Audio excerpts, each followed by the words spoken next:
Hello guys, welcome dito sa aking channel. Ngayon, ituturo ko sa inyo kung paano i-disable o enable ang ating local security policy o gpedit.msc sa ating Windows 10 o Windows 11. Kung paano yan guys, panoorin nyo to.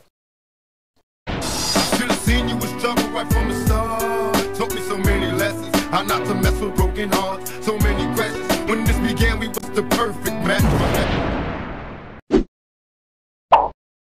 Ang unang gagawin natin dito guys, i-disable muna natin. Pero bago ko i-disable to, ipapakita ko muna sa inyo ang local security policy. Yan siya guys. Okay na okay. So ngayon, para ma-disable yan, punta tayo dito sa search bar. Type CMD, tapos run as administrator, tapos search bar ulit, type notepad. So ang gagawin natin dito guys, i-copy lang natin yung command sa description ng video na to sa baba, i-copy nyo na lang. Pag na-copy nyo na, paste natin dito sa notepad, tapos i-paste natin sa CMD, tapos enter. May nakalagay dito, the operation completed successfully. Tapos i-minimize muna natin to. So ngayon guys, titignan natin kung naka-disable na ang ating local security policy o gpedit.msc. Search bar, type local security policy, tapos run as administrator. Kung makikita mo dito guys, naka-disable na ang local security policy. Ngayon guys, paano naman natin to i-enable? Punta tayo dito sa CMD, tapos i-copy uli natin yung command sa notepad, tapos i-paste natin dito.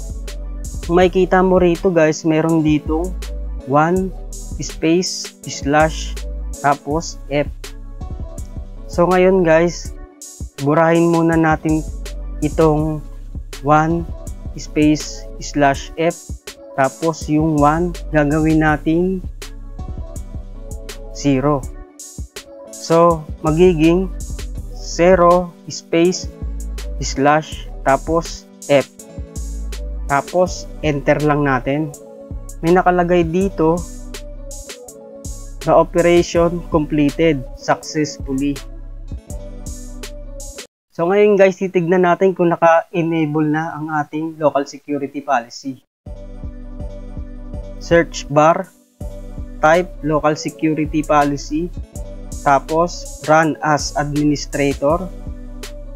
Kung makikita mo dito guys, okay na ang local security policy natin. Naka-enable na.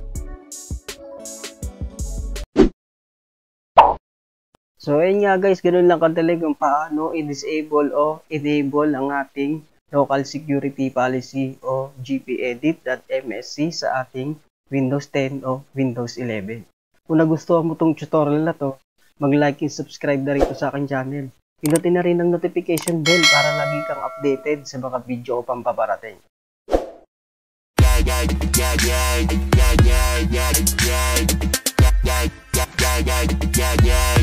Yeah.